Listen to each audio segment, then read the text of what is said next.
Recording in progress.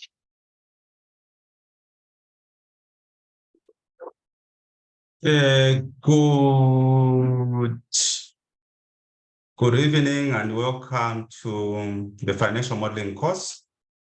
Zara, how are you? Hello, I'm fine, thank you. And how are you? I'm fine. How's work? Busy. Thanks. Yeah, I know. Oh, yeah. Okay, and Hi, hi to everyone. how is the weather in the UK? Better today. Yesterday was really bad.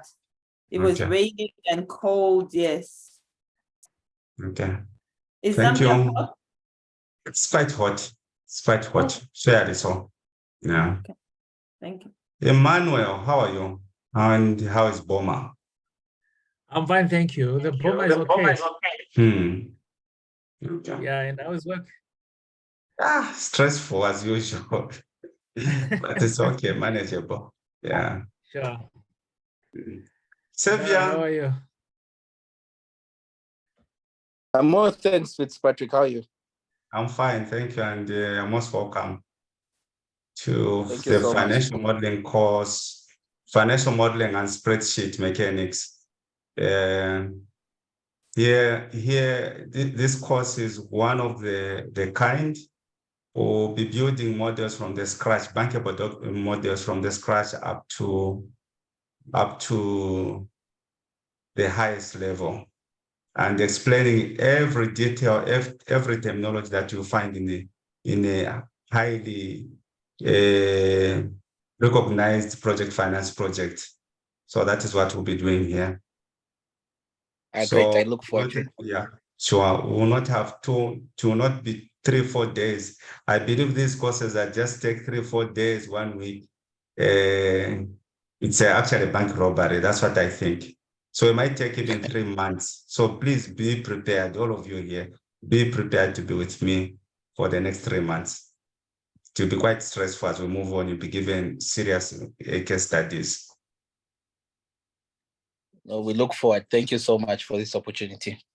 Sure, thanks, Xavier. Guerra, how are you and how's your day? Oh, Guerra can't get me. Eliza, good evening.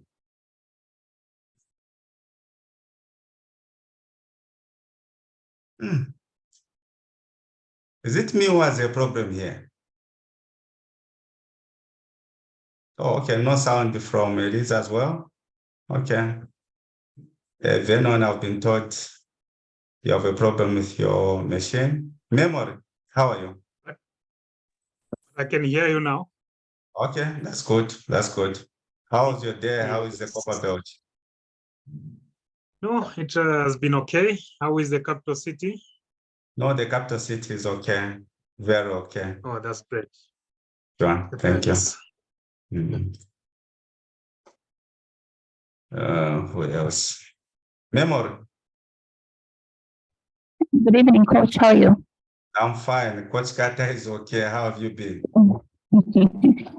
Been well, thank you. Okay, thanks. Okay, let's get into the shop floor. Let's do this. Okay. So I was explaining last time we met. Unfortunately, the internet connectivity wasn't good. That a good model, these are the things that needs to be embedded. Or if you are auditing a model, these are the issues that you should actually look at. One, it's on the assumptions. I did mention that the assumptions have to be well documented. Detailed assumptions are listed clearly on a separate page if model is reasonably complex. You remember when we were actually looking at the first standard, we actually looked at foundation. We looked at workings, which is basically on the calculations. We looked at presentations, where now you have your financials. If you're dealing with your financials, you have your dashboards. Then we actually looked at the control. This is where you have your switches.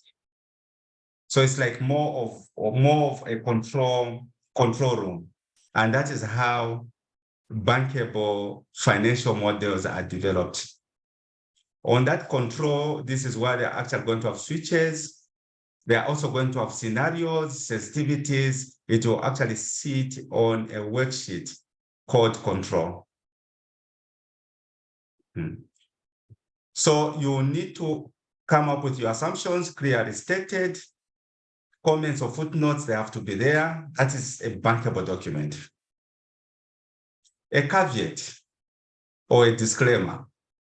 Someone should not use your financial model for gambling, for example. And because you have actually, maybe you've come up with a gambling model, then this person goes to use that model for gambling and ends up losing money. So if you don't put these caveats and disclaimers, this person can say, I was misled by the model that was developed by Xavier. And you find yourself in problems. So on the cover page, always find ways of actually putting disclaimers. For those that have access to these financial models, those that are working with me, you will see that almost all these bankable documents that you have access to, they have a caveat and a disclaimer on the first page. On auditing, a financial model must be easily audited or must be easily auditable. Proper color coding has to be put there. The only hard coding or hard coded variables must be in the input cells on the input sheet. And you also need to sometimes state the source of those numbers that you have. If it's Income Tax Act, if it's what, ZRA, practice notes, show that, state it. The sources or assumptions for these must be documented. Again, for those that actually work in my department, just check most of those models, memory that you have actually been archiving. When I say archive this, go especially on the assumptions. You will see that they even state where they were getting those numbers. If they are using the USPPI, they will even show which code of the USPPI were they using, WD431, which actually removes the issues of food and all that. They will show it. It's very important that you do that.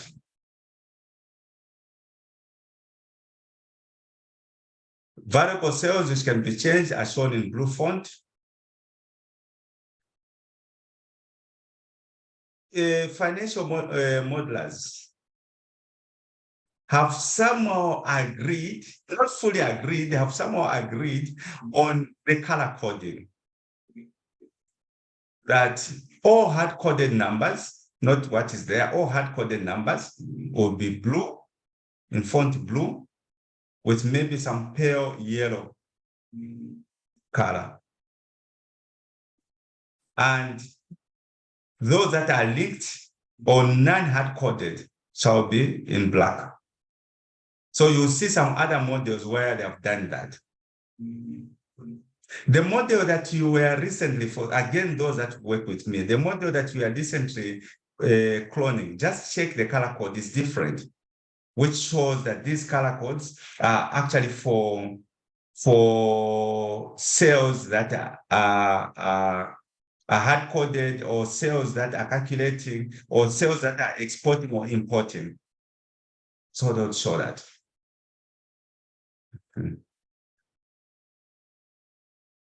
A financial model must be easy to navigate and find the desired information. The first standard does actually give you a bit of some green light for using links, but you should not use a link on a link. And it's for that navigation purpose. should contain instructions on how to use it if it is not self-explanatory or obvious. Some of the models, not all the models, and again, those that actually work with me, tomorrow I'll spend some time just to show you one of the financial model, which I think was nicely built. It even has an instruction manual. And this is a bankable document with an instruction manual explaining how the model works, explaining how it can be expanded so that you don't start guessing.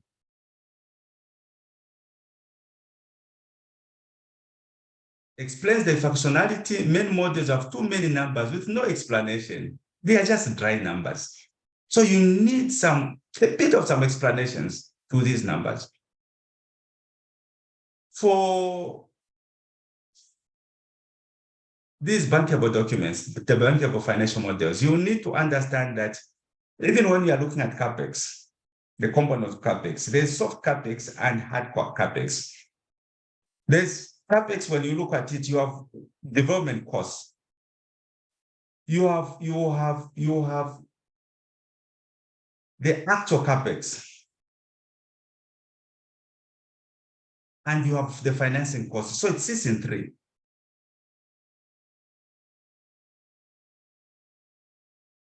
So all those issues like IDC, interest during construction, they'll sit on a different part of your CapEx. For the transaction costs, administration, you sit under financing. And they should be treated differently. The soft costs will be amortized. The other ones will be depreciated.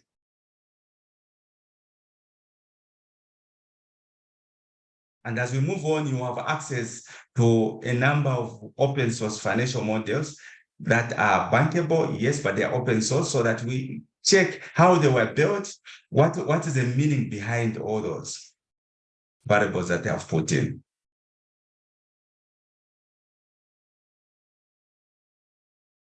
User-friendly features. It should be printable. The outputs are summarized and fit in onto printable pages, which are easy to read. Once you get to know how to build these bankable financial models, you may be hired by these firms that are actually in the P projects, maybe to help build the financial model. For example, for Lusaka Ndola Bio Carriageway, or Chingola Solwezi Mtanda, or Solwezi Kipushi.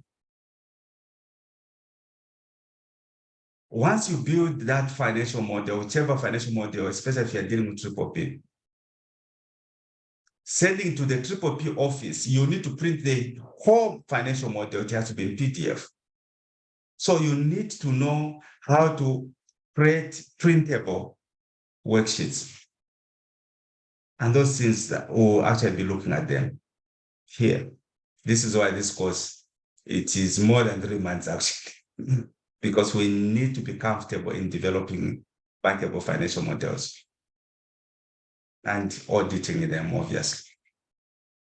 Formatting is easy on the eye and is consistent. We looked at those first, where we said color codes are very important, but also even where you actually start, if sheet A, you start from C3, meaning that all the sheets you should start from C3 and the format has to be the same.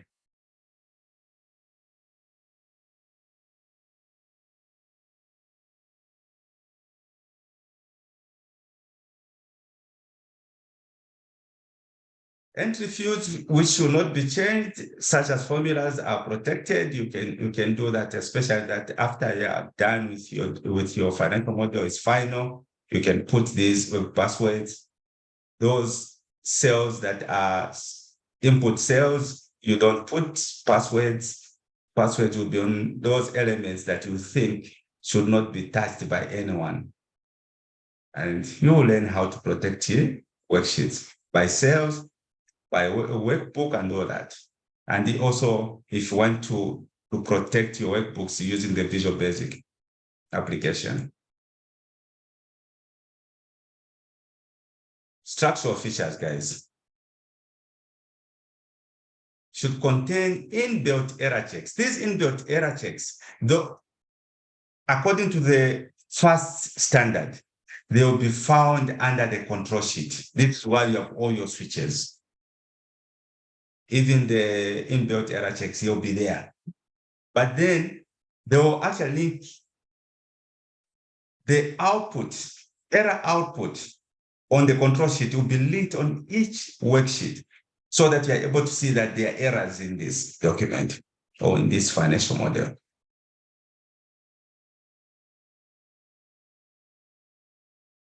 So we'll learn how to come up with these checks.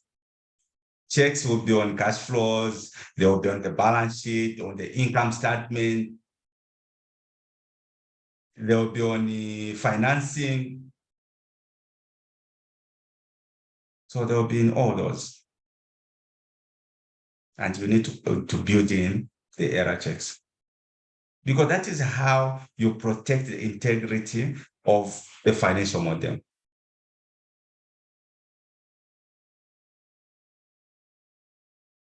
So summary or outputs are shown at the front, left-hand side, which basically sheet 1, and detailed assumptions at the back, right-hand side. And it should do flow logically from left to right and top to bottom. Here we'll be using the first rows, guys. We'll need to finish that first row. All the rows under the first rows, we'll be going through them as we look at this. Names and formulas and formats should follow a consistent conversion. Not not the way you are just it should actually follow consistent conversion. Is modular and build is logical such that each topic is handled on a different section and similar inputs or calculations are grouped together. You'll find you have a worksheet on escalations and timelines. You have a worksheet on work lines where you have all these flags.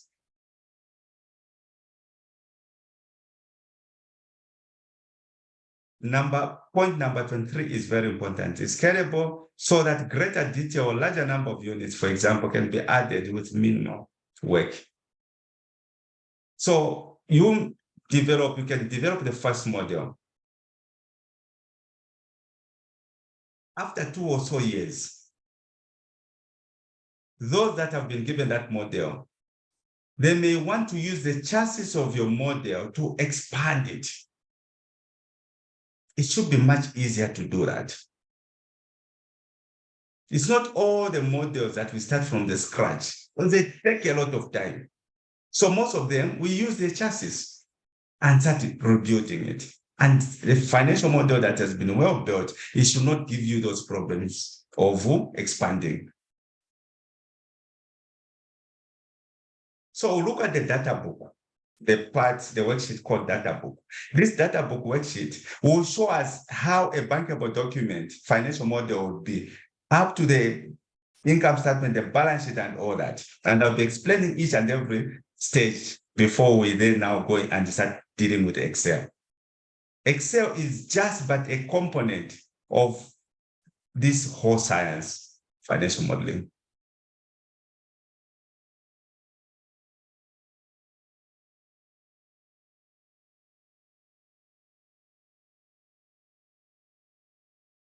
So you need to create color codes, and you need to explain each and every color code, each and every code that you have embedded in the model. Like in this case, for example, light yellow, they are using it as an input sheet. If you check memory and team, that document you were cloning, the inputs were shaded in yellow.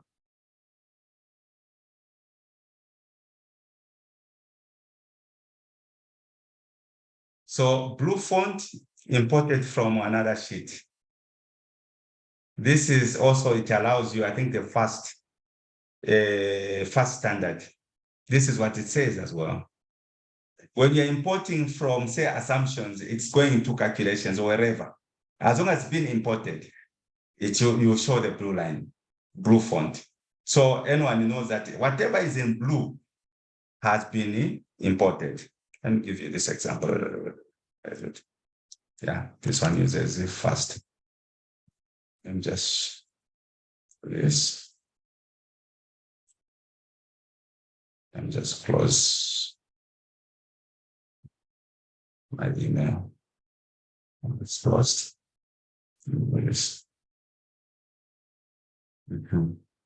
So check on the fast rules. This is a document basically that follows the fast standard. So all those that are in yellow, they are input sheets. These that are actually in blue, they're being exported from different worksheets. Yellow, these are inputs. These are imports, sorry. These are imports. If I come here,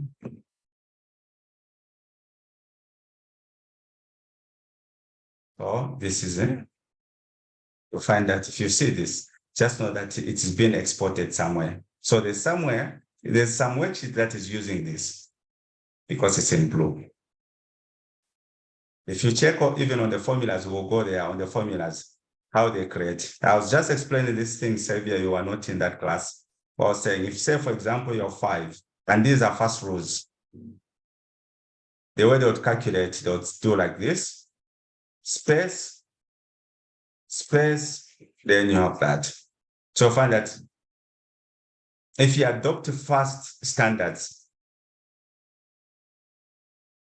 in your modeling, this is how you'll be leaving your spaces. You come here, where we find. So you see how they are leaving spaces memory. So if I check a financial model with all these spaces, then I know that they are trying to use fast rules because they would want it to be very clear. And they don't use long formulas. Then they also choose certain functions. Instead of using choose, they would rather use index. So that is what the first rules. So the first rules, as we move on, it will be telling you which formulas, which functions you should not use. They'll tell you don't use NPV function, use XNPV. And we'll be explaining these things as we move on.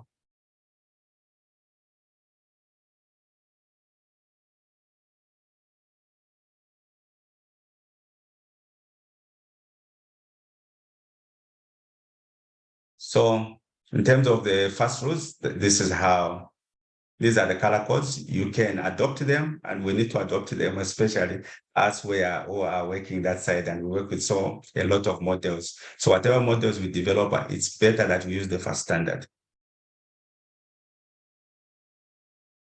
Now, this is how the worksheets. Again, I challenge you tomorrow, find time, go on that platform where we archive the financial models. You'll see the similarity. Most of them, they use the fast standards. So the cover page, there should always be a cover page. So you have this worksheet. This worksheet, what content should sit there? Your log and all these other things, confidentiality and disclaimer. Please, as long as the financial model, if you develop a budget model, show a disclaimer. Not someone goes to use that budget model and makes errors and comes to you, Zara, you give me a model that has made me lose millions of pounds. I'm taking you to court. So put a disclaimer there just for your sake, for your safety.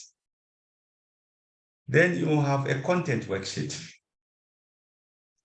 You will list all the worksheets that are there and the macros. If there are any macros, list those macros so that someone knows that on this worksheet, there are macros that are there.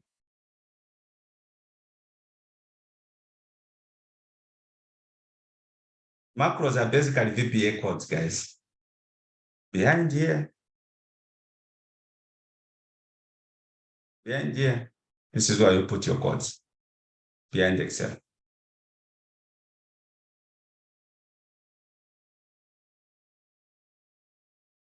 It should have sensitivities.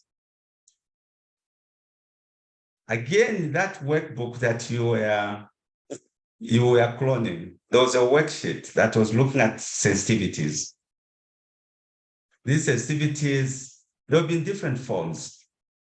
Other sensitivities, they'll be, and you may be using a GOSIC, for example, in VBA. Some sensitivities, it will be through scenario manager. Others, it will be data tables. But scenarios will be created. But these scenarios, how they will be done, because the financial model works well if the circularity errors are minimized. So there will be a macro that actually, once the sensitivity has been done, gets those numbers, paste them somewhere, removes formulas. You will learn all these things, guys. This is why this course is going to take a lot of time. With macro and not linked to the model. You have a dashboard. It's basically your output. This is why creating dashboards must be your priority. You will need to learn how to come up with the different types of charts. Not all the time we go to insert and start looking for charts. We can create charts just using these cells. This is what we'll be doing in the next few days. On any formulas that you learn, you will also learn how to create dashboards using those formulas. Like today, you're going to learn on learn, you're going to learn on max, you're going to learn on mean, you're going to learn on if, you're going to learn on SUMPRODUCT.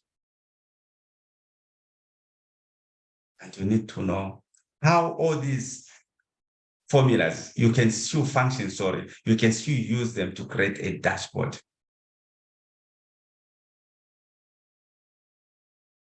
So in the dashboard, on the dashboard worksheet, this is where you're going to have optimization and checks. The main model results. Those main model results, you have the output, you also have the input. So you have a worksheet that basically shows you, for example, it shows you the sources of funds. It shows you the uses of funds. So the sources of funds, it will show you how your funds have been, the capital structure. So to show you and check, guys, now from here, since you have access to this financial models, check. So the sources of funds, it will show your equity and your percentage of equity as a percentage of the total finances or financing. It will show you under debt. It will show you senior lender. It will show you the mezzanine, if there are any mezzanine, which is basically junior lender. It will show you all different types of lenders. It will also show you the cost of that particular money. If it's on equity, what is the cost, which becomes the cost of equity? And I'll explain that. It then show you all the interests that are coming in there. It will show you the period amortization period. But then the cost of equity, make sure when you do your sculpting of your financial model, make sure the cost of equity must actually equal the equity internal rate of return that I'll be explaining as we move on, just about now. Always they should be the same, because your equity internal rate of return is basically your cost of equity. So those numbers, make sure that they are the same, so that even when you look at the NPV, the equity NPV, it should always be 0. You learn about those things, please, don't worry. So I was explaining on the source of financing. So the source of financing, it will show down there, say, for example, $1 billion. But then that source of financing, how was it applied? So down, again, then it should actually be able to show. For those that actually work in the energy sector, it will show the first part on your CapEx, it will show what goes to generation, transmission lines, and the like. You need to show that. The working capital, you need to show that. The component on IDC, which is mostly pre-funded, interest during construction, you need to show that, and you get the total. That total on the sources of financing must equal the uses, how that financing has been used or applied. So it uses the double entry, ladies and gentlemen. So Sevi, as you look at these financial models that are coming from our clients, those are the things first that you need to do. You need to look at. You need to look at the source of financing. Does it actually match with the uses of financing? That uses of financing, does it match? That's the first part. Does the cost of equity match with the equity internal rate of return?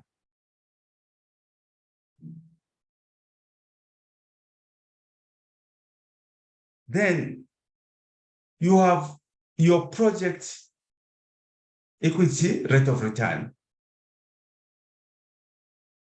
which ideally, if the capital structure between the debt and equity, if it is well structured, the project internal rate of return must always be lower than the equity internal rate of return.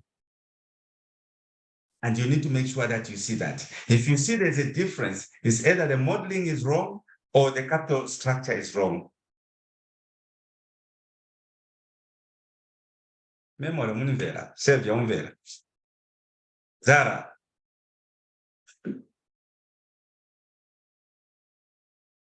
You're all quiet. Please explain We're that listening. part again, You're getting me. in terms of debt. Mm-hmm. Yes, the last bit where you said then the model is wrong if your debt equity. I didn't get that bit. And so the capital structure, the way it's supposed to be is that you are supposed to have more debt than equity. So if you have more debt than equity, you should always expect that the project return for the whole project must be lower, which is the project IRR. For the whole project, it must always be lower than the equity internal rate of return. So if the project return is, say, 15%, rule of thumb is that put about 3-4% to take you to the equity internal rate of return. If you find that the equity internal rate of return is much lower than the project internal rate of return, it is either this project has more equity than debt.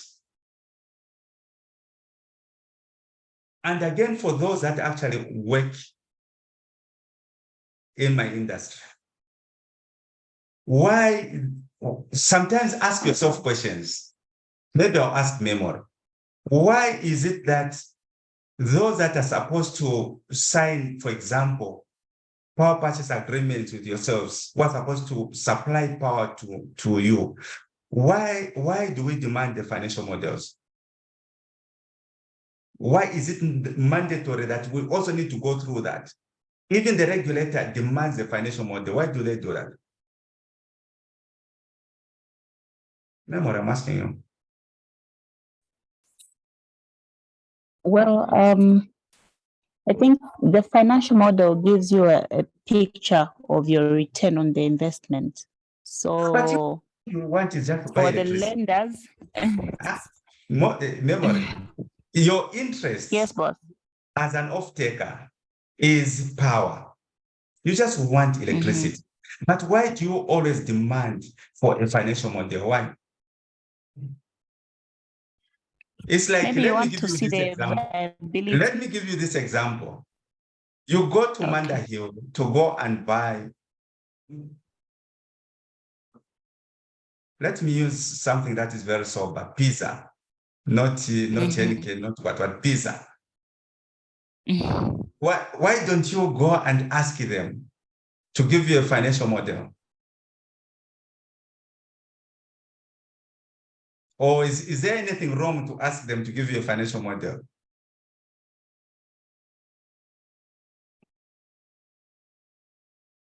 It's hard to answer that question. Zara, is it difficult? Or is it hard to ask them to give you a financial model when you go and buy something from Woolworth or someplace? You have no interest in asking for the financial model. You're a customer, all you want is your pizza. I don't see why you would want to ask them. I don't know. Ideally, you should be able to ask. Ideally. No, The only why? thing But that why? you do not have the power. Why we ask for these financial models before we go into an agreement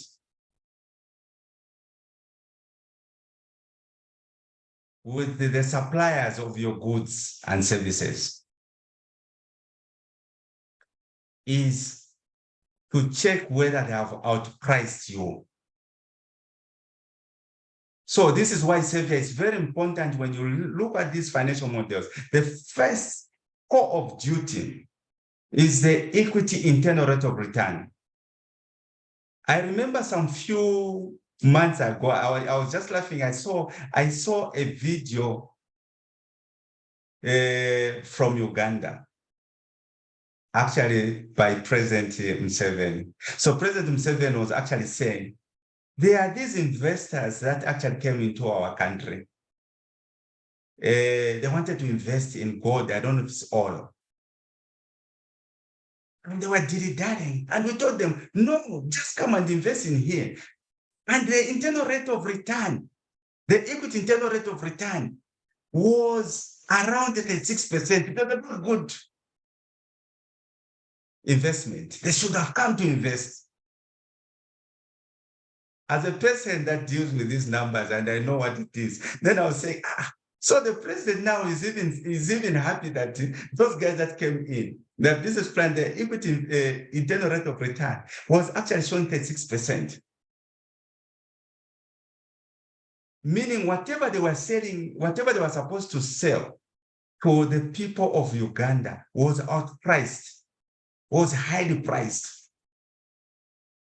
They were getting a huge return. By getting a huge return, it means that your selling price must be high.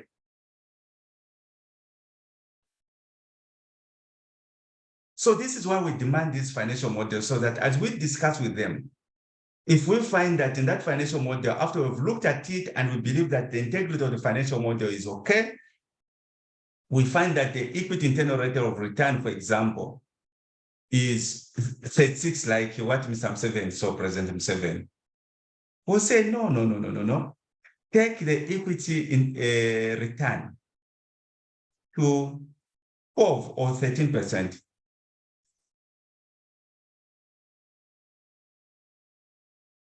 The moment they do just that adjustment, your pricing goes down. So your tariff goes down.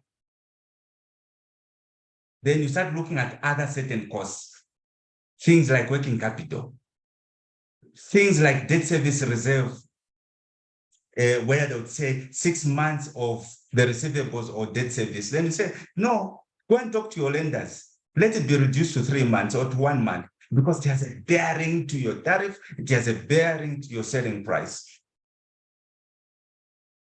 So if it was possible, it's just that if I go to Hungry Lion and I go and ask for a financial model before I buy my those winglets that I like, I'll be chased. I do not have the power. All of us, we organize ourselves in Lusaka, we go to Hungry Lion. We want to see the financial model before we buy. You see whether they are actually just milking us out into poverty. Then on it, you'll hear why we need financial models.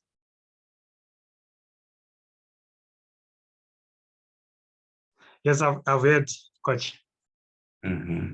Thank you. Yes. So always look at the equity internal rate of return, not the project, because a project return, guys, it looks at the component of debt amortization and what is going to be given to these owners of the company. So don't waste time looking at the project internal rate of return, unless you just want to make comparisons to check on the capital structure. The most important thing is how much are the owners of the company going to meet from this? What return are they looking at? So this is where you have your dashboard so that you're able to see these things, nicely visualize the optimization, the checks, the main module results, including sources and uses of funds. The debt service coverage ratio, it should be able to show the equity return, the project return, the project NPV, the social NPV, economic NPV, the economic return. So when you're looking at a bankable financial model on IRR, it will have three IRRs. It will have one, the equity IRR, which is the actual return that the owners of the company are targeting. It will have the project IRR, and to have the economic IRR. The economic IRR, mostly, it is for the government. So that you say, with this project, the economic return for this project are this. So what happens? How do you calculate the economic return? If you look at your costs, Elizabeth, you look at the cost of a company, of a project, you have costs such as salaries. You have tax as expenses. So when you're dealing with economic return, salaries will be regarded as a cash inflow. So you're actually saying the benefit of this project that there will be people who will be employed. So any cost associated to employees is not going to be regarded as a cost, is a cash inflow. That's how interesting it is. You're adding it back. All the taxes, you can't go to the government and say these are costs. No. You regard them as cash inflows, you add them back. So your economic return, which is the economic internal rate of return, will be far much higher than your equity IRR. But your equity IRR as well will be lower than your project IRR.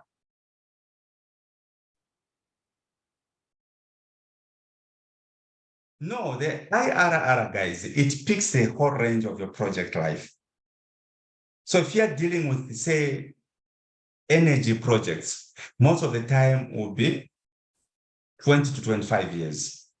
Those apartments that you deal with in the real estate space, Zara, you will show your projections as you are starting your financial model, as you are getting into this project, into this particular investment. you show for 20 years. Because those properties that you have, every year, they are actually being devalued. There's a compression rate that comes in any place. What used to be prime in Lusaka is no longer a prime area. Cairo Road, at some point, it was prime. So there's a compression rate. So it's actually reducing. So you look at it in 25 years or 20 years. Afterwards, you exit. So the internal rate of return, guys, it is not year to year. It is a whole project period. Memory, thank you. Mhm. So you have dashboards. You have a Q&A. Some financial models, they even have a what they call timestamp. Any changes that you are making, it should be recorded in that timestamp. Others will have a worksheet on questions and answers. Why? Because this model is being developed for your client. So any queries they find, if it's a question, put it there and respond to it just like that.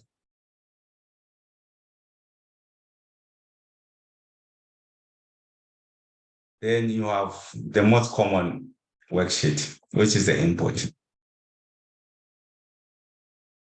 The assumptions used in the model. The financial model is as good as your assumptions. And this is why your assumptions must be auditable. You need to state the sources of those assumptions.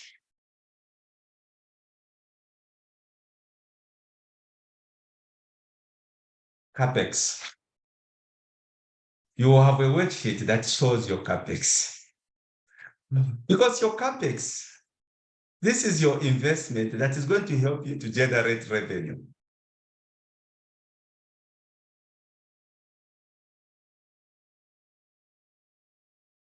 Oh, sorry, I went to the CapEx first. Let me go to escalations. There'll be a worksheet on escalations. This worksheet on escalations, guys, this is why you're going to have these flags. Let me show you the flags. I have them here.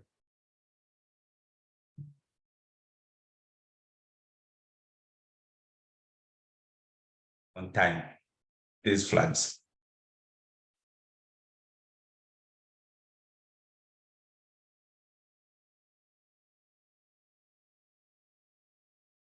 You remember, under FAST standards, you learned on time rulers, these flags.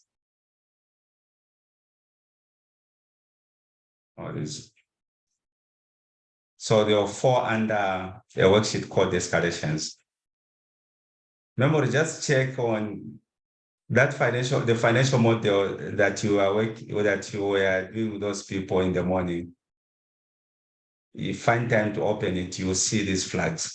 And you see a worksheet called escalations, you will see a worksheet called work lines. So, yes.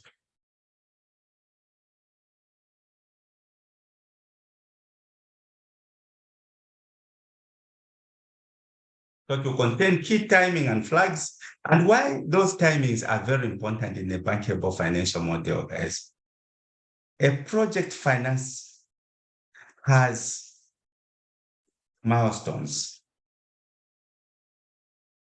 For example, you have before financial close. Financial close basically is a period that now the owners of the monies that you want to borrow, they have okayed. So you have reached financial close, where now after some time, 2 or 3 months, you can draw financing from these lenders. So before that, what sources of financing are you going to rely on?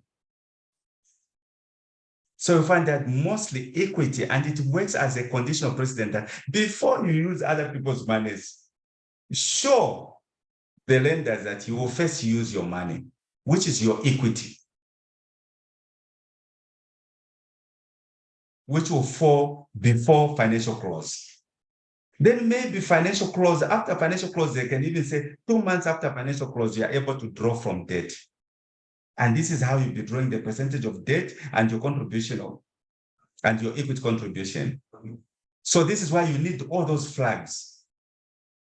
So after financial close, you start with your first drawdown. Your first drawdown, you start showing when the interest starts. There can be a grace period on the principal repayment of a loan. There's usually no grace period on interest. So all those timelines have to be shown up to the time that now you're actually done on your drawdowns, the money that you're getting from debt.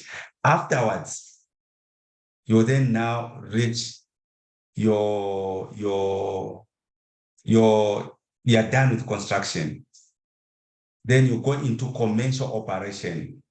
It could be 2 or 3 months to COD, which they call commercial operation. So they'll all be flags. And this is why you need those 1 zeros timings. So they'll sit under this, please. So just check that financial model, the one that you are working on in the morning, just check how it is. Then you have your CapEx. The breakdown of construction cost on monthly basis and based on the original currency of purchase and converted to model. So if you have a project, say in this country, then on, the financial model should be able to show with this CapEx, maybe it's a $1 billion project. How much money is coming in form of a kwachas? What's the percentage of kwacha against dollar? So you'll find that maybe it's 10% kwacha. This is what you'll be giving the salaries to these people that are working on the plant, on the infrastructure and the like.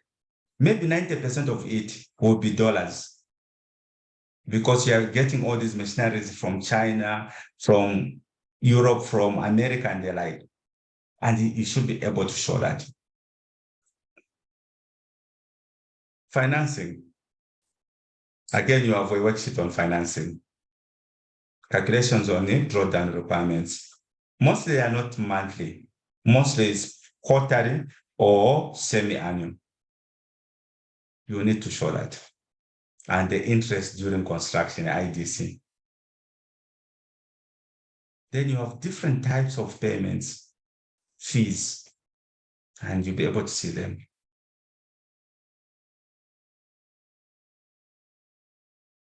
Then you have your revenue and operating costs. So you're not just going to show revenue cost, you also show the cost there so that you're able to get your profits or losses or whatever. But what we're interested in mostly is the EBITDA. So the calculation of the escalated revenue and operating costs. So the escalations, remember that in the escalation sheet, this is where you have the FX foreign exchange rates. This is where you have actually your indexations. So they will sit under escalations here. Because you have your working capital. The calculation of the working capital requirements during operations. Because first, the first month or two after COD, you do not have cash for your operations.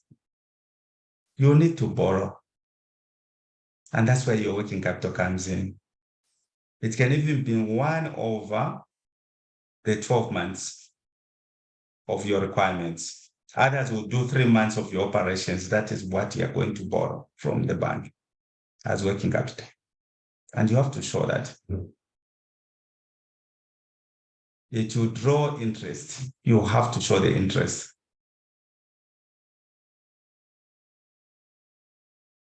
So you have the accounting part of it where you have your corporate tax payables and all those things. Then you have debt. As they already explained on debt, you have the senior debt repayment profile. Junior debt, if you have 3 lenders, you have to show all those lenders. If you have KfW, for example, you have Propaco, you have FMO, you need to show you have African Development Bank, you have China Exim or India Exim, you have to show those and their repayment profiles. The outstanding balance. In the control sheet, this is why I'm going to show you switches, how different ways of actually paying this. The interest expenses, you have to show the debt service reserve account, which mostly is basically other lenders will say 6 months of debt service, others will say 3 months of debt service, depending on how they class you. So that has to be shown. You will need to have an equity worksheet where you have your subordinated debt. Subordinated debt is junior debt, Zara. You have the shareholder loan, the repayment profile. This shareholder loan, what happens is, again, let me explain that. You as an equity shareholder, you don't want to invest all your money in equity.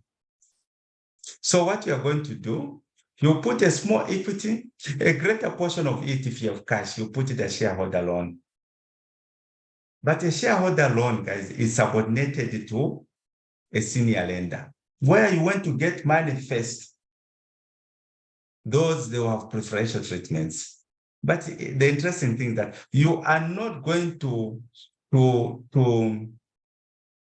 pay interest on yourself as a shareholder because you gave a loan to your project before you actually pay the lender.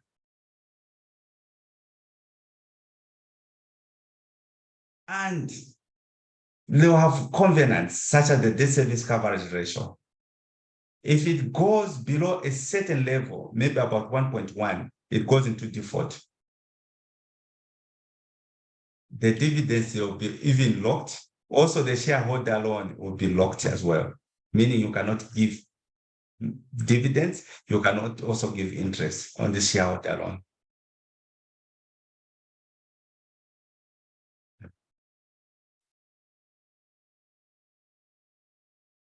Then you have now your output sheets. Under your output sheets, this is where you're going to have your ratios, all the key project finance ratios, the PLOLC, you have your debt service coverage ratio, you have your EBITDA debt, you have quite a number of ratios there. So they'll sit under a worksheet called ratios. Then now you have your FS, your financial statements. So these basically, they will be constructed in semi-annual or quarterly. Again, that financial model you are looking at in the morning. Look at it, this is the structure they followed. Then now you have your annual financial statements integrated up to the balance sheet going down, they go like this. You don't come up with the income statement, then you come up with the balance sheet as a different worksheet, no, it will be in one and just flow like that. Then you have your graphs and charts here, basically your dashboards.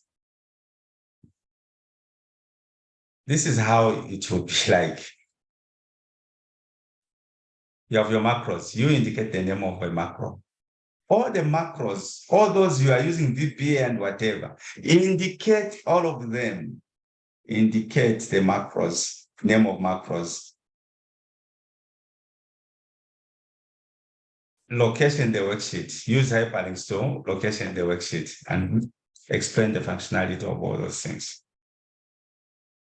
This is how a model flowchart would look like. If again you check one of the things that we built, you'll see that we had a model map. We called it a model map. So you have it shows your inputs here, which are your inputs, your escalations, financing, revenue, blah, blah, blah, blah. And it basically shows your returns and ratios and all these other things and sensitivities. So this guides you. So how it is. Can ungroup this. So it's just box.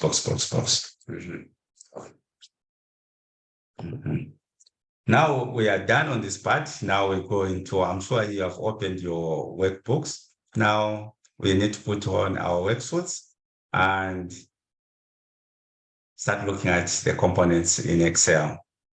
Excel functions, they just help us to build these models. It helps us to also work comfortably in spreadsheets or handle spreadsheets comfortably. This is why we learn these functions. It's an insult to be called that you know Excel. It's not a very good thing because someone just tells you that you just know functions. Say, no, me, I'm not an Excel guru. Me, I'm a financial modeler. That's how you should state it. So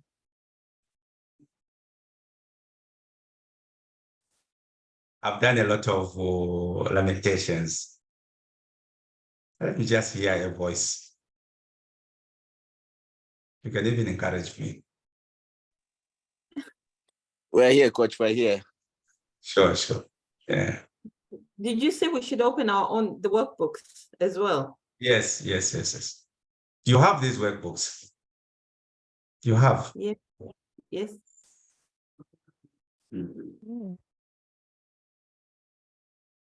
Okay. So looking at time, first we'll look at, if I'll put it aside briefly, we'll look at this learn, max, mean, and sum product. Learn is basically a shortcut of length. It shows the length of the characters within a cell. If I write in here as Coach Kata, I want to know the length of what is in there. It will be equals learn.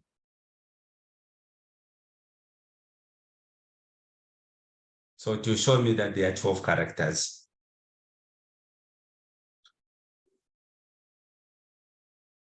I particularly use this function to develop interesting dashboards, and you'll be able to see as we move on. Not today, obviously. It looks a very simple, simple functions, simple Excel functions. They have beautiful steroids. They do a lot of amazing things. They are drug addicts. So don't use a complicated function. No, just use small ones. Let me give you an example. And just give you an example. Not that you do it. Just want to give you an example.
Okay, first. Okay. This.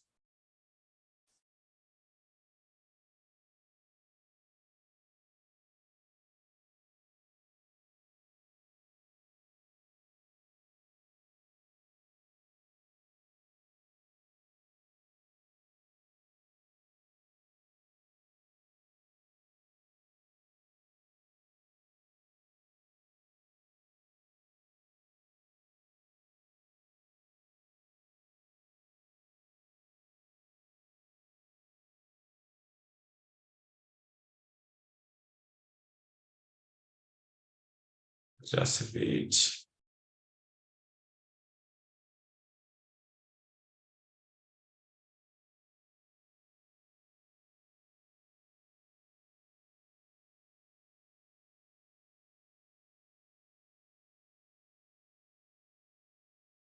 I can create anything that I want. Sorry, this should be 128. You have seen what I've created. So I've created males here. So if I want ladies, I'll go here and change this.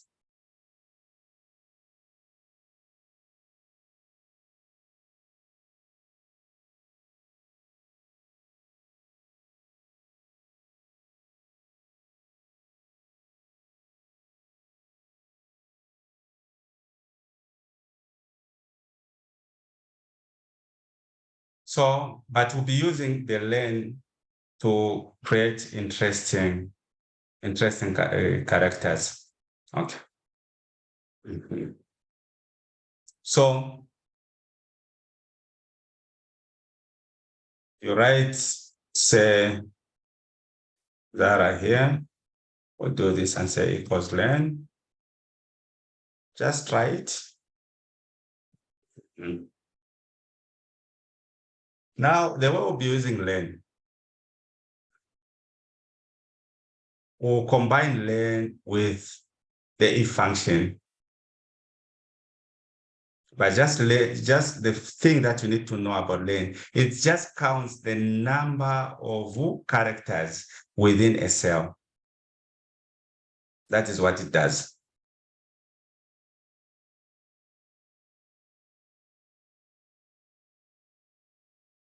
On Saturday, we'll create beautiful dashboards using len. Using len, if, max, mean, and some products, and this is why you need just to learn them today.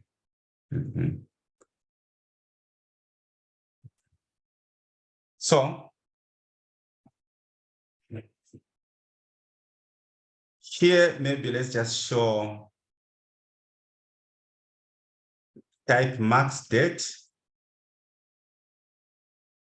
Here, type mean date.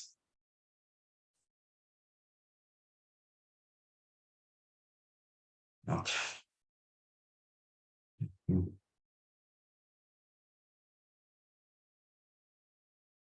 Are we there? Yeah, there's a question.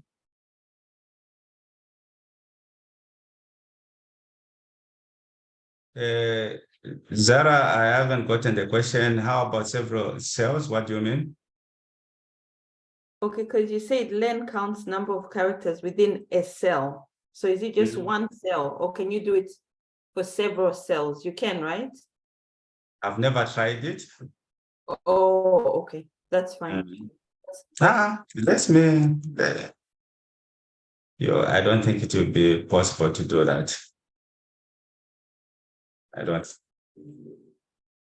It just takes them down there, just creates a lot of confusion. Oh, So okay. it's in the cell. Okay. So, So I just wanted to ask, how are people managing to use their worksheet and look at yours? You have to have two screens? I don't know. Give a hint. How are you managing? Hi, Sarah. Try to minimize the presentation screen, perhaps, and then maybe the other screen will pop up like side by side. Okay, I create. Thank you. All right.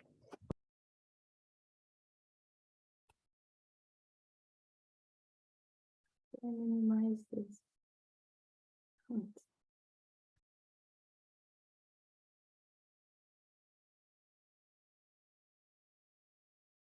Okay, so sorry, I was just experimenting.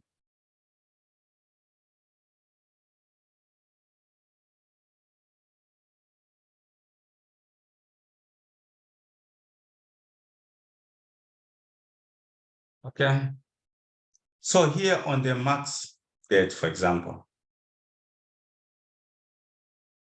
this is what you do. It basically looks at the maximum. So let's find the max date here. We'll just say equals max equals max equals max, open bracket. You can do Control A like this to open it if you wanted. So to be equals max mx like this, press the tab key, then press Control A to open it like that. This is a functional argument box. When you're learning Excel, it's better sometimes you learn how to open this. So we want to know the maximum date. In this case, you pick this, it goes there. You go into number 2, you pick in there, in H. You go into number 3, you pick in L.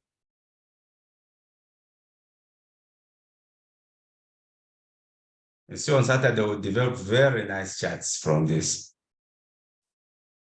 Not traditional charts. Have you done that? Memory? You pick, you open your max function. So your max function, what it does, it actually picks whatever range that you have. It will pick the maximum number or maximum date, the highest. So I've picked in C, H, and L.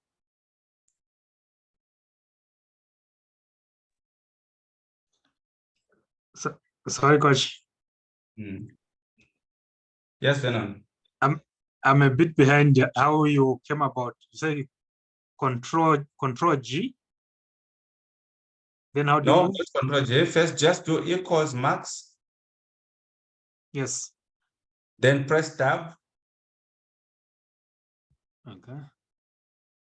So if you want, you can go to Control A, or you can go, just check where my cursor is. It's going on FX here. You click on FX like this. Okay. So having done that, you pick the first argument box, number 1. You go into number 2,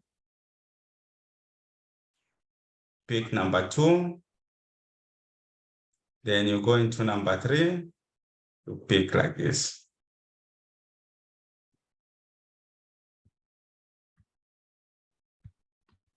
Are you getting 4145?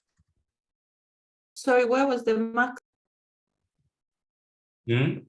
The fx function, sorry. Can you just show that again? So there are 2 ways in which you can do it. The equals max, press tab, then hold Control and press A. Control and press A like this. Are we there?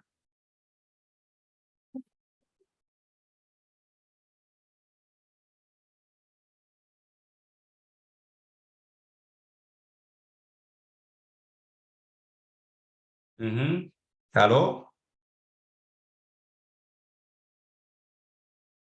Really, I was trying it, sorry. So it's equals max tab. And then did you say Alt Control A? Yes, Control and A. Or just Control and A? Oh, yes. Okay, yes. Yeah, so And then now I pick, once you have this, then you pick the first one, just check how I'm doing it. You go into so column the second number, the second whatever date, you pick it like this. You go into the third date, you pick it like this. or just individual. Okay.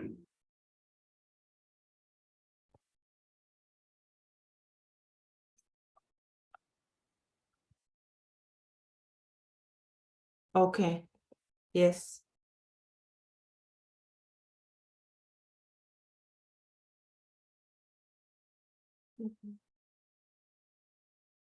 Right.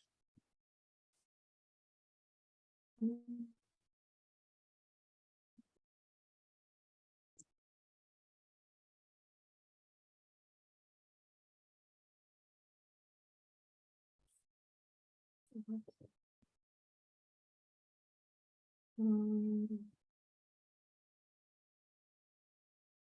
is what I'm trying to do here. So first, after you get this 4145, this is time. Change the format. You can pick any format here, any time format. You just right click. You go to the painter and paint this. The format.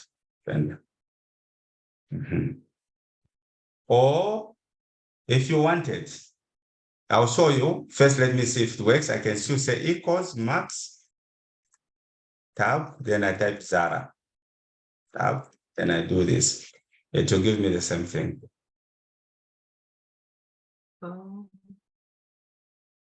And so let me first remove, then we'll do it together.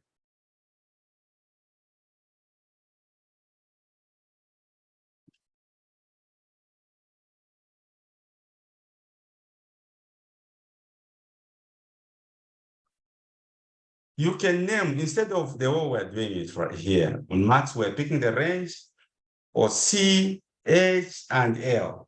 We can actually name these ranges. So just highlight this whole part. You hold Shift, Control, and press the arrow key like this. Then go to press Control, go in there. Shift, Control, again do that. Hold the Control key. Highlight them like this. You fail, you tell me. Then I'll guide you properly. I'm assuming that you all know. You say Alt Control. Shift, Control. Check. Here, what you do is that you Control plus Shift, Control and Shift. If I put plus here, you will take plus. Then you have your down arrow key. Yeah. Your arrow key. Down arrow key.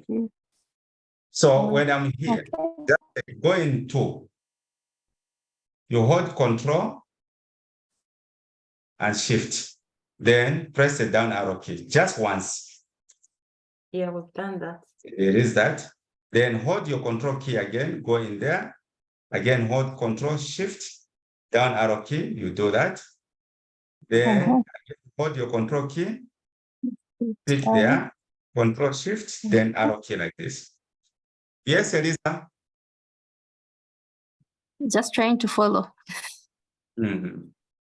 So you hold your Control and Shift, then you press your down arrow key once, then release, hold your Control key, take your cursor into another range which you want to pick, the cell for the range you want to pick, click there, again hold Control Shift, down arrow key, do the same until they're highlighted. Are they highlighted like this? Yes. So here, you can write somewhere if you want to name cells or ranges. You can use a shortcut. This shortcut, you write somewhere, it's Alt MMD. Alt MMD, not Alt UPND, not Alt Zadeco, not Alt Unipi, not Alt Chipani PF. No, it's Alt MMD. So you press Alt. So first you just say Alt MMD. You have this. This is just one of the ways in which you can name. It's a shortcut.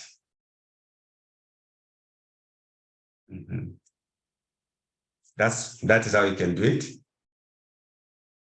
If your hands are still sticky, you can just right click. While you're there, you can right click and go to, I can't see it. I can't see name thing. Oh, it's down. Define name. You open it like this. If you have problems, you can go in the name range here. Click in the name range and the name. So I'm saying Alt MMD. So here, let's actually call this type NACO. NACO. This is a lost term meaning time. NACO. Kinako. So NACO.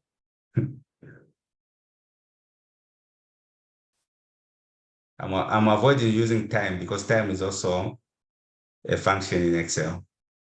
NACO. Elisa, are we there? Yes. Is Emmanuel around or he has done a square?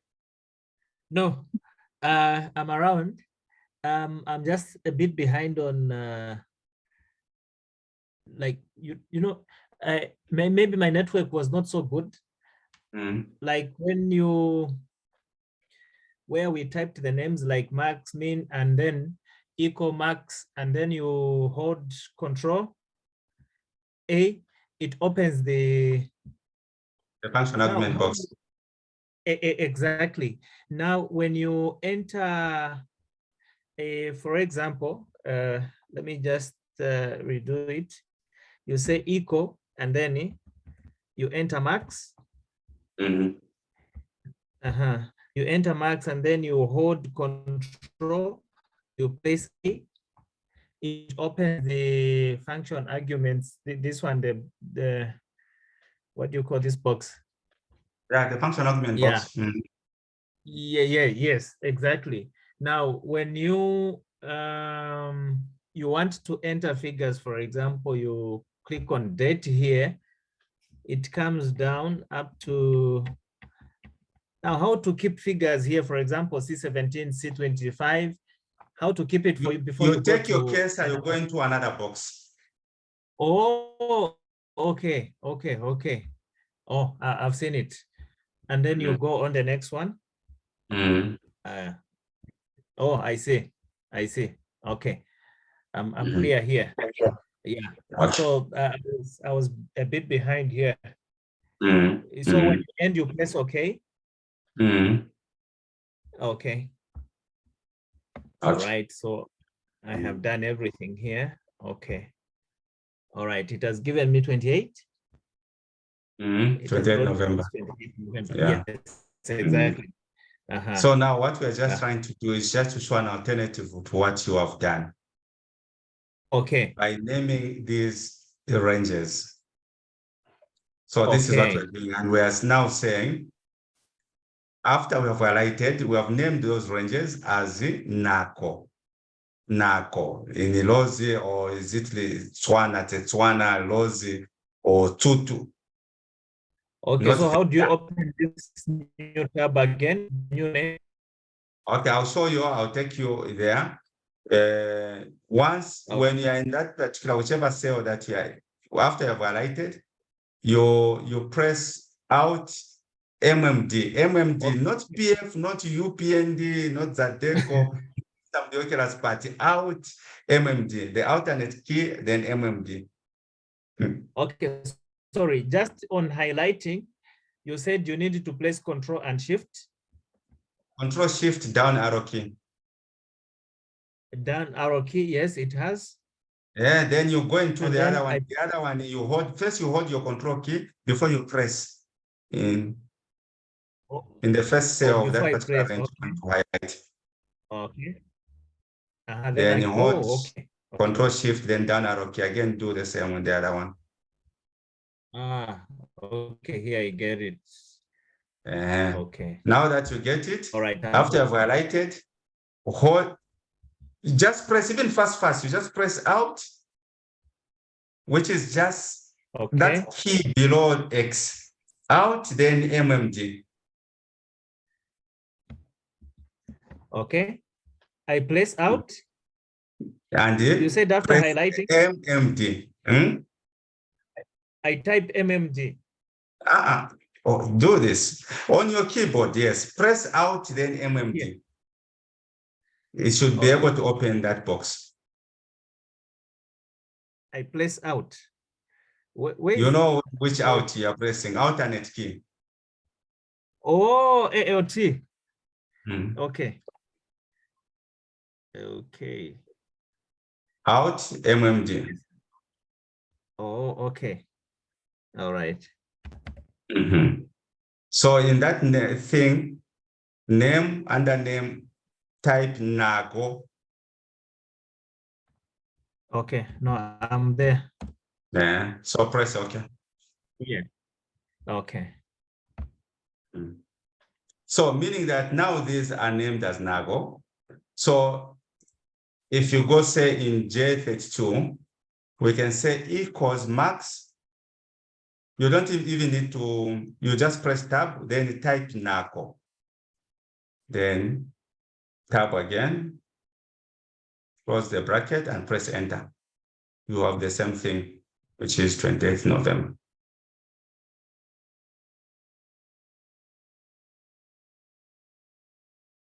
Yeah, Zara, you're getting confused.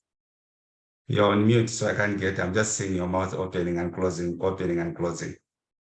So I thought you're talking to us. No, I did everything, the NACO bit, but I don't know how I've missed. After we put NACO, we press OK. Yes. Where was your cursor when you clicked OK? And I think that's where I've made the mistake. No, because just first re-highlight this. Yeah, I've done that. Mhm.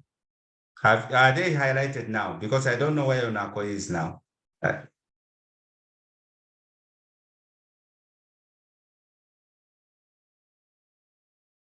You're on mute. Is it deliberate? They are highlighted, sorry. That was a mistake, I'm not sure why. They are highlighted, but I don't know where the NACO is. No, but obviously you have it somewhere. But do your max, do equals max, open bracket, type NACO. Are you able to see if you type NA? Equals max. Okay, before you go to max, see what is on my screen. Oh yeah, NACO. I think, yes, NACO is there, sorry. Okay, then it means it has been captured. Okay, yes. So when you do equals max, open bracket, you type NACO, close, what are you seeing in there, in the cell? In the cell, I have, I have to change it to, I have to format it. It's just 40,000. Yeah, let me format paint. Sorry, format paint, and then the 28th November. Yes. So meaning that now on the minute date, what you do is just say equals min tab, then type NACO. You don't need to redo that thing. NACO, close bracket. Change the format.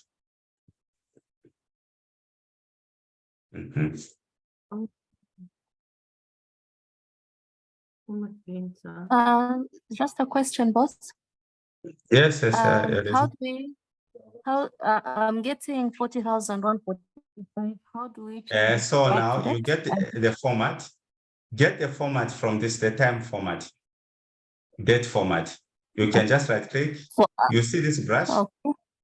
Yeah, you pick that, then you go into that number that you have. All right. Oh, Or yes. alternatively, you can just say Control-1. You press Control-1, you go to number, you go to date. You can pick the format you want, but we just want to use that format there. Control-1. Oh, so basically it's finding the maximum date. Yes, it's finding like the maximum and the min. and Then the mean is finding the minimum. We'll be using this thing that we could when we start creating the dashboard over the weekend. Fridays a no-go area. Friday, I don't want to teach. Let me Fridays for me to make a bit of sense. So Friday, please leave it for me. It's between me and my God.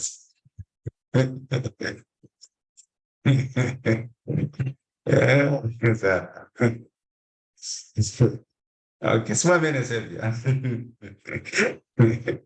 Yeah. Okay. It's the Sabbath. Yeah, it's this. Yeah, it is. Okay. Yeah. So that is how you have seen where you can use the name range. You can use your name. This is what you're using. Your name manager, your defined name. So if you don't want to do those shortcuts, out MMD or whatever, you can just click on formulas, you go to define name, you are able to define, you can be able to define. But again, for your own information, the first standard discourages you creating a lot of these names. It distorts the formula, it distorts the model. So I usually don't use name ranges. This is how it distorts. For example, this workbook has been actually circulated to your clients. Maybe one reason or another, your spreadsheets are not compatible. And this NACO thing is not there. You'll be able to see an error called name. I'm sure you've seen such errors before. Have you ever opened the workbook with these errors? So for your own information, these errors, Yes. it means that in the workbook, they had named, there was these cells, there was a name, they were named, the cells were named. Oh. And that name, for some reason, it has disappeared, especially when you're having these workbooks going to others, or maybe someone accidentally deleted the name. So you have these things. And these are difficult errors. Okay.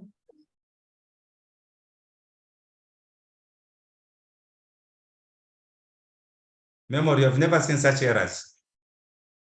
Guerra. I saw some even on the Kalungwisha one. It There were had a few those. of those. Yes. So that is how they are coming in. It means that that model had named whatever, and when we are doing all those cloning, those names disappeared. You don't have them, so you have these name issues. Okay. So the first standard discourages having these names. So even mostly the financial model that I develop, I can use one or two, but I try to avoid. But that because you are still learning and your financial models are not those, the spreadsheets are not that big, Zera, you can actually put those names. But the first standard discourages that. Okay. Now, there's an issue of some product. We'll end there on some product because you may be discouraged what we're going to do here. It should be like accuracy, but a bit anyway. But you need it. So let's do this. Let's copy this. Copy, take it down. Go to C36, paste it here. Copy is Control C. Pasting is Control V. We'll be looking at some products. Please don't get discouraged.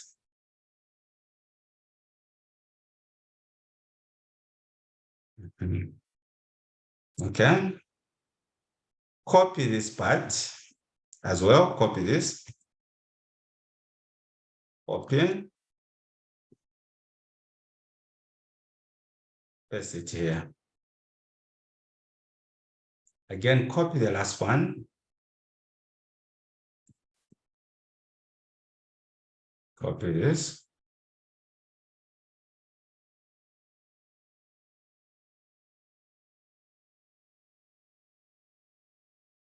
You'll be saving this. Paste there.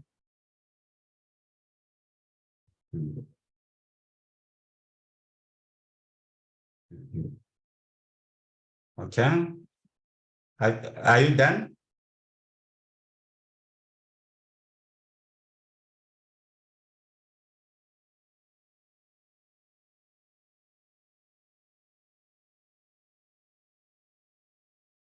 Memory, are you done? Copying and pasting. Control C, Control V, Control C, Control V, Control C, Control V, you're done. Elisa, are you done? Yeah. I'm done as well. So now you have to highlight this whole thing. Highlighting this whole thing, guys, do not even waste time. Just press Control A. It will highlight on its own.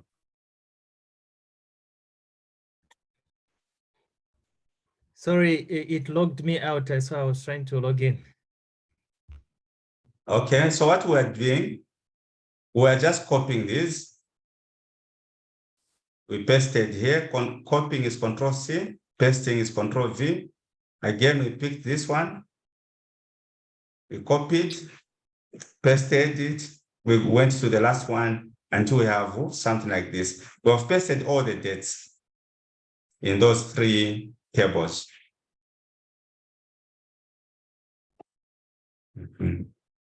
Elisa, are you okay? Yes, I'm okay. So now we want to remove duplicates in here.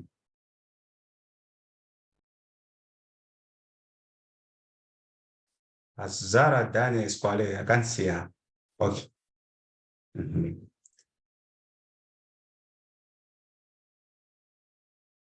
Okay. So in highlighting, I know I see people do like this or going down, whatever. As long as it's a table, you just press Control A to highlight. Okay. Then you go to data. Click on data, guys. Click on data.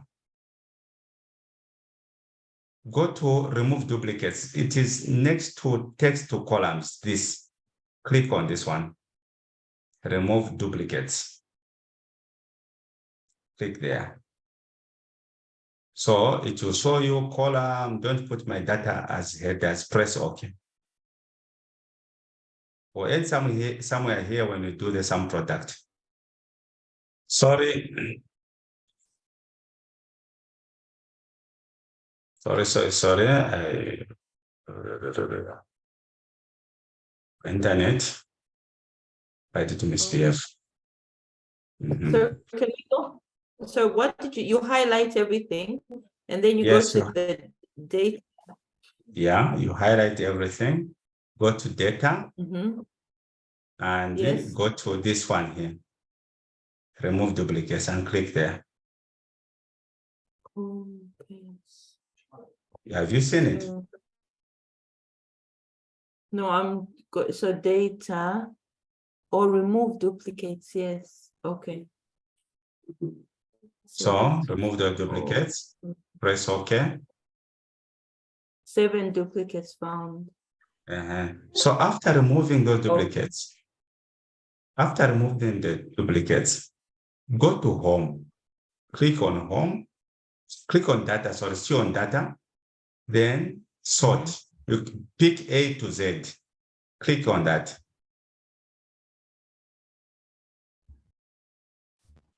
Click there so that you arrange them nicely.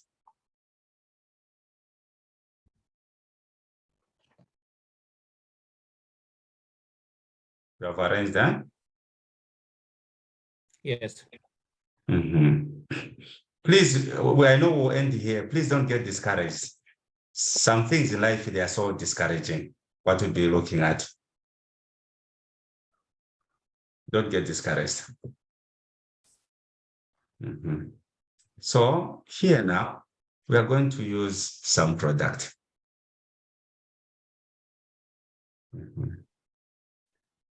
So the SUMPRODUCT will be this. Equals, we want to sum. We cannot use count. Count is going to give us problems. We want to sum this using these dates. So say equals SUMPRODUCT. Please. Don't get discouraged.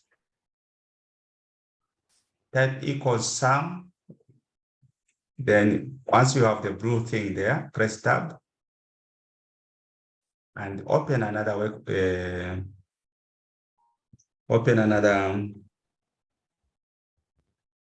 another bracket there. Are we there? Pick this range, yeah.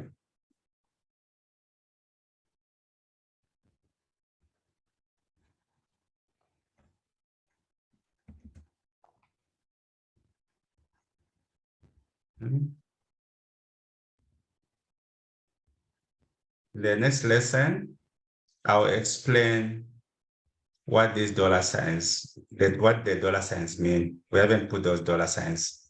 Basically, it is about locking.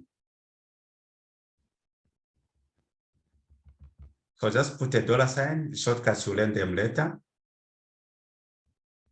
A dollar sign before C. Okay, just leave the dollar signs for now. We'll just have in one, but it's better, I think, to have been better putting those dollar signs. FN, F4, like this. You have a key next to control, you press FN, and function key is F4, but we'll be explaining those things later on. Don't get discouraged, you still look at some product next time we meet. For those that can follow, just follow. For now, we'll look at some product like seriously on this, because I don't want to discourage you. So I would say, let me just explain what this formula, what I'm trying to do. I want to count how many Septembers we have. September 2, meaning the transaction that we are done. So between September 2 up to 7 September. So I'll do this, I'll say equal or greater than, then I'll pick this. Do not follow me, please. Just watch if you can. I don't want to discourage you. We'll start from this function. I'll close like this, multiply like that, then open bracket. I'll still pick the same one here. I'll lock it. Then I'll say less than, I'll pick this one here, 7 September. I'll close, and I'll have numbers like this. So now I've picked for this particular table. I want to go to this one, I want to go to that one. That is the only best way in which I'll create a dashboard. But some product, this function, this is what it does, it adds. So I can still come here and say, I can pick this, guys. Okay, let me redo it again. I'll just say plus some product. Don't get discouraged, just watch. I'll come here, I'll do the same thing. I'll lock greater or equal to. I'll pick this thing here. I'll close, I'll multiply. Then again, I'll pick this, just watch. FN, F4. I'll close it like this, sorry, in there. Then I'll say less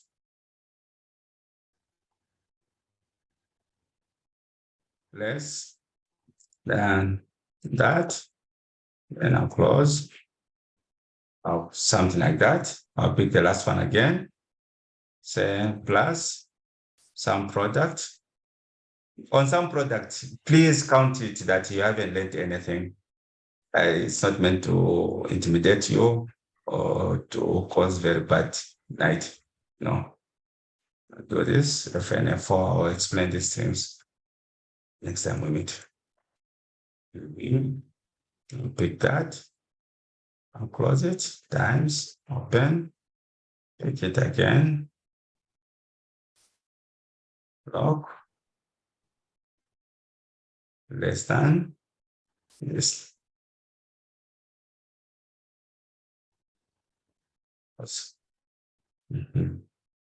And take them like this. So I've summed. This is what I would actually do using the sum product. It's a very beautiful function.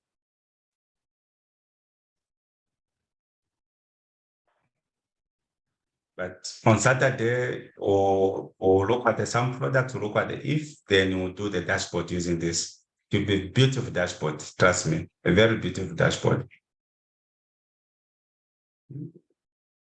Okay. Sure. And just check if I can find that dashboard. But to be a beautiful dashboard, the one that we're going to create. For now, we'll end here, not as a way of intimidating you. No, that's not my aim. So Saturday, I don't know what time we can meet on Saturday. I'm game. I know we have those that actually go on in Sabata. I don't know if they say 14 is a fair time. Emmanuel?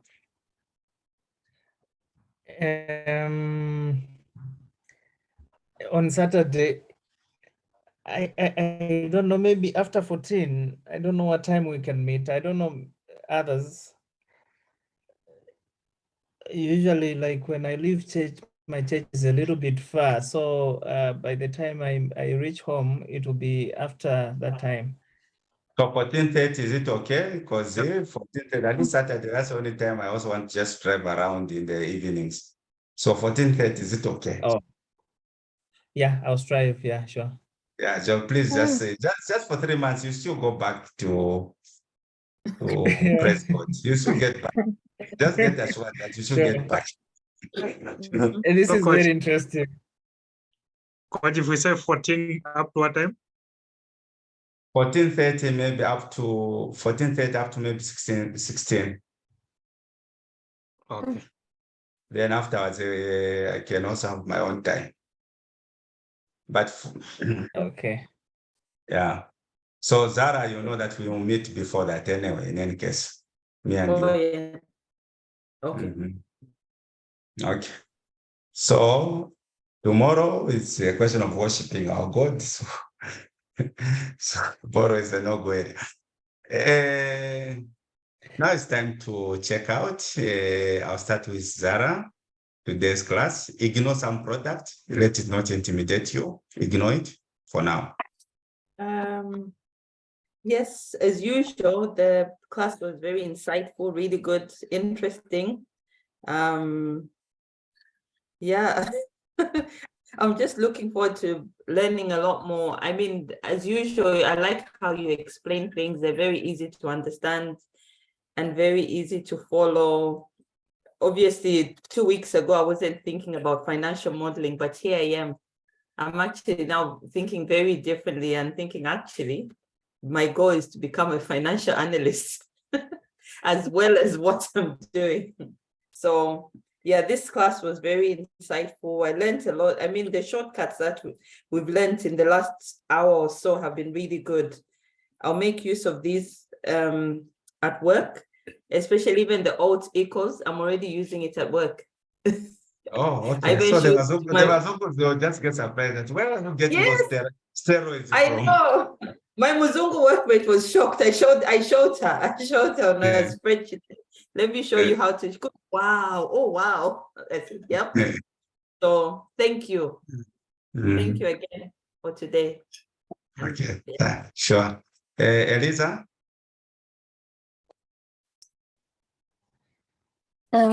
It was a very insightful class. It was interesting to learn on the first part where we're saying whenever we create a model, we should state the assumptions that we've taken into account and how important it is to add disclaimers to our models. Then it was quite interesting on why it's important for these financial models to be made available and what equity IR really means. So it would be interesting even in the coming lessons to know who regulates this equity. Is it the organization getting the models, or the modelers are free to come up with whatever equity IR? I would be interested to know more about this. Otherwise, it was a very interesting lesson for me.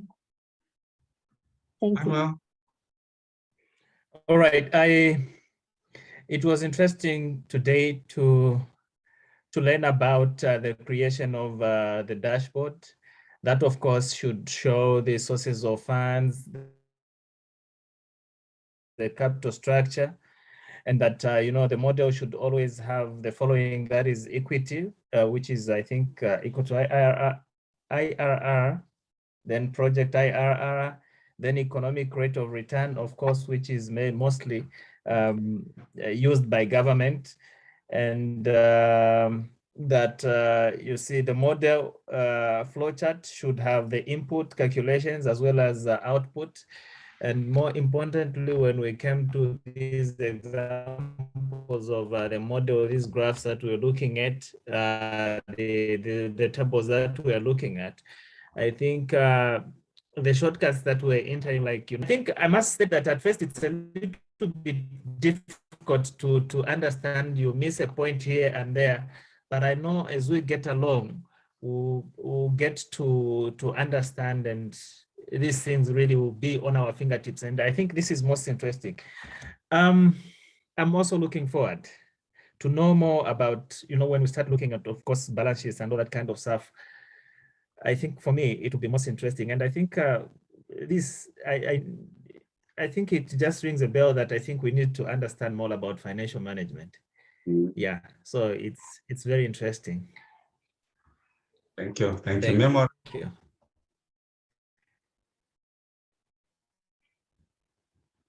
Okay, today's class was very interesting, and thank you so much for making the time for us, Coach. Obviously, the lesson really does put much meat to what I've been seeing of late, because some of the models I'm exposed to, I wonder how they come up with all these worksheets, and then just to learn that there's actually a structure that they follow, and all those worksheets just don't magically appear. So it's good to know that, because at first I was wondering, say, how am I going to know how to come up with a model? How am I going to know what worksheets to put? How do they know what to put? So the inputs and outputs, as well as the calculations, all those things, they make sense to what is contained in a model. And some of the shortcuts we learned today, obviously, were interesting. And yeah, I'm looking forward to learning more, especially on the IRR as well, just like Elizabeth has alluded. Thanks. Guela. Good evening, sir. Once again for your time. I just want to say that from end, I found it difficult to follow through the lesson due to the bad internet I was experiencing. So I just want to say that I'll definitely rewatch the video after the end, and I'll practice before the next class on Saturday. Thank you. Thank you. Sylvia. Evening. No, thank you so much for today's lesson. It was really very insightful, and it's a very good reminder and brain opener. I'm looking forward to the other classes. Thank you. Venom. Thanks.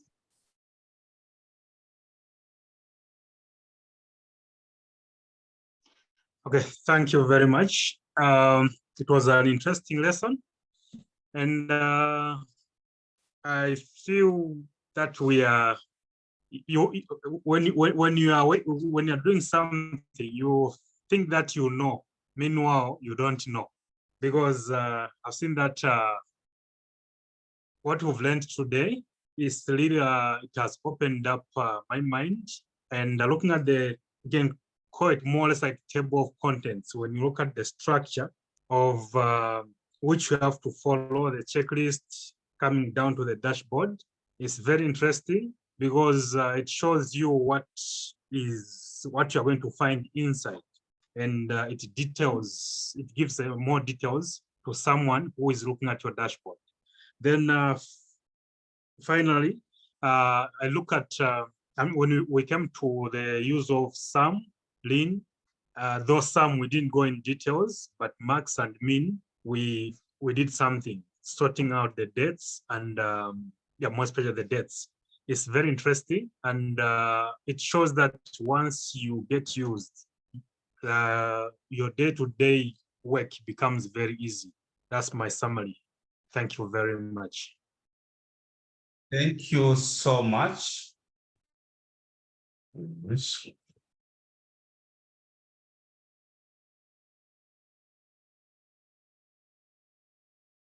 Thank you so much, Tim. We still have a very long way to go. Like I said, I am going to dedicate my whole time. My principal is very interested that I pass on this knowledge to you all, especially those that I work with. Is actually very particular with that. So we are going to spend time deliberately. We'll spend a longer period of time, maybe 3 or so months, so that everything that I've accumulated over years in industry will be given to you.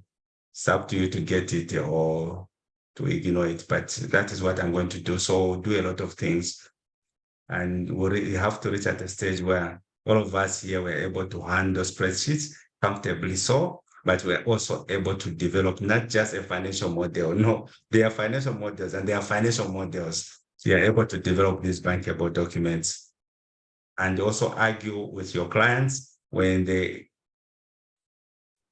give you these financial models, and you need to actually assess, one, their viability. Two, you also need to actually check in which areas are you able to reduce your tariff for those that are in the energy sector. And it's through looking at the financial models, scrutinizing the assumptions, scrutinizing their numbers, checking on their risky appetite, which you'll be able to see through their expected returns. Thank you so much. See you on Saturday, 14:30. Is it 14:30 or 14 hours? I don't know, somewhere there. Zara, I'll still need to check 1 or 2 things that I can do quickly for you. And I'll be able to send through your mailbox. Thank you so much. Nadotela sana, nitumeza hulu, darumba kapati, ndimenda rumba. Nasakulira mwane. Thank you. Bye. Thank you. Bye. Thank you so much. Good night. Thank you. Good night. Good night.